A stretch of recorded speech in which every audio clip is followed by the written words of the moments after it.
안녕하세요, 여러분. 오늘은 열두 정탐꾼에 대한 이야기를 나누어 보려고 합니다. 출애굽 이후 오랜 광야 생활을 거친 이스라엘 백성은 드디어 가나안 땅의 경계 가데스 바네아에 이르렀습니다. 그들은 오랜 시간 동안 약속의 땅을 꿈꾸며 걸어왔습니다. 이제 눈앞에 펼쳐진 땅이 바로 그 땅이었어요. 하지만 사람들의 마음에는 설렘보다 두려움이 먼저 찾아왔습니다. 광야에서 고생하며 온 이 길 끝에 과연 저 땅을 차지할 수 있을까? 그들의 믿음은 시험대에 올랐습니다. 그때 하나님께서 모세에게 말씀하셨어요. 민수기 13장 1절 2절 여호와께서 모세에게 일러 가라사대 사람을 보내어 내가 이스라엘 자손에게 주는 가나안 땅을 탐지하게 하라. 너희 조상의 지파 중에서 각기 한 사람씩 보내라. 각 지파에서 뽑힌 12사람은 모두 용맹하고 명망 있는 자들이었습니다. 그 중에는 여호수아와 갈렙도 있었어요. 그들은 단순히 정찰병이 아니라 온 민족의 마음을 대표하여 돌아올 사람들이었어요. 정탐꾼들은 40일 동안 땅을 두루 다니며 산지와 평야, 성읍들을 살폈습니다. 마침내 40일이 지나 정탐꾼들이 돌아왔습니다. 그들은 에스골 골짜기에서 포도 한 송이를 베었는데 그것이 너무 커서 두 사람이 장대에 메어야 했습니다. 또한 무화과와 성리도 가져왔죠. 그들은 먼저 이렇게 말했습니다. 우리가 들어간 땅은 과연 젖과 꿀이 흐르는 땅입니다. 이것이 그 땅의 열매입니다. 백성들은 그 열매를 보고 감탄했어요. 정말 젖과 꿀이 흐르는 땅이구나. 백성들은 환호했지만 곧 이어지는 보고가 그들의 마음을 무너뜨렸습니다. 그러나 그 땅 거민은 강하고 성읍은 견고하며 심이 크고 거기서 아낙 자손을 보았나이다. 우리는 그들 앞에서 메뚜기 같았습니다. 10명의 정탐꾼의 부정적인 말은 불같이 번져갔지요. 순식간에 기대는 두려움으로 바뀌었고 믿음은 사라졌습니다. 그러나 그 순간 갈렙이 담대히 일어섰습니다. 민수기 13장 30절 갈렙이 모세 앞에서 백성을 조용케 하며 가로되 우리가 곧바로 올라가서 그 땅을 취하자. 능히 이기리라.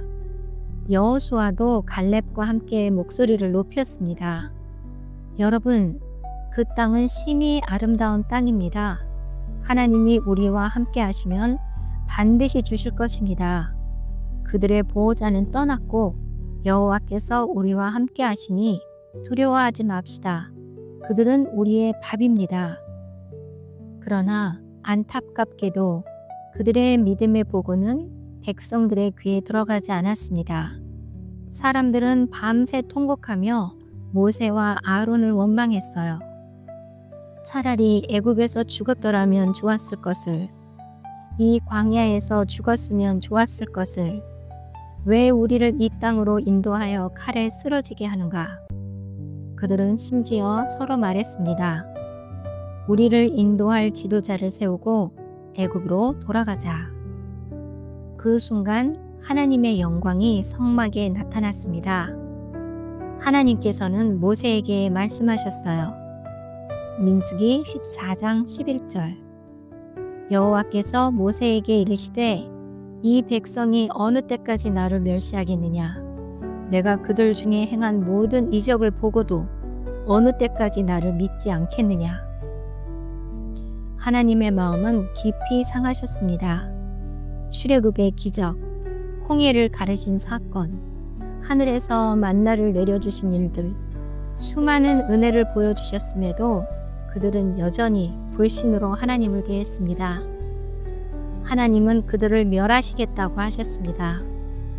내가 전염병으로 그들을 쳐서 멸하고 너를 그들보다 강한 나라가 되게 하겠다.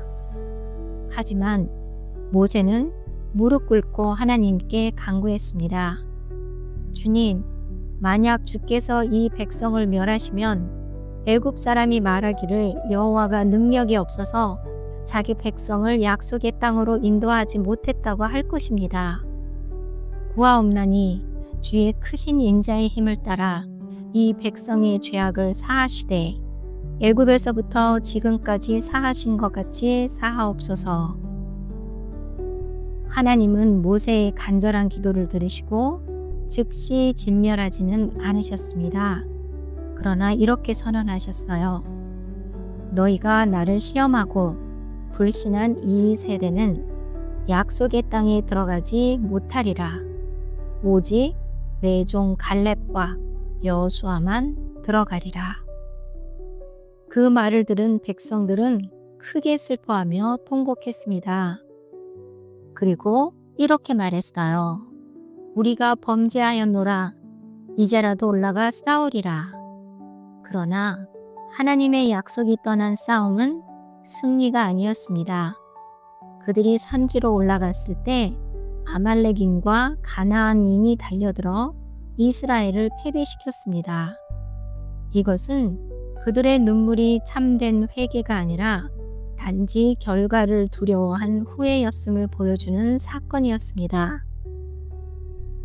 이스라엘 백성은 눈앞의 거인만 바라보다가 하나님의 능력을 잊었습니다.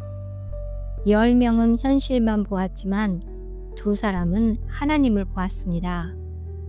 믿음은 환경을 뛰어넘는 시선입니다. 히브리서 3장 19절의 말씀을 읽어드릴게요.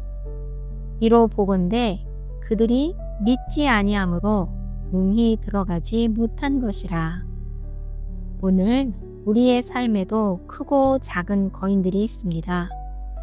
경제적 어려움, 건강의 문제, 관계의 갈등, 미래에 대한 두려움. 우리는 누구의 보고를 따를 것입니까? 10명의 불신의 보고일까요? 아니면 갈렙과 여호수아의 믿음의 보고일까요? 함께 기도하시겠습니다. 사랑의 하나님, 이스라엘 백성이 가데스 바네아에서 믿음을 잃고 약속의 땅에 들어가지 못한 사건을 묵상했습니다. 저희도 눈앞의 문제만 바라보다가 주님의 능력을 잊을 때가 많습니다. 주님, 우리에게 여호수아와 갈렙 같은 담대한 믿음을 주옵소서. 거대한 장벽보다 크신 하나님을 보게 하시고 현실의 거인보다 강하신 주님의 손을 붙들게 하옵소서. 우리의 눈물이 단지 결과를 두려워하는 후회가 아니라 참된 회개가 되게 하시고 끝내 하늘 가나안에 들어가는 믿음을 굳게 붙잡게 하소서. 예수님의 이름으로 기도드립니다. 아멘.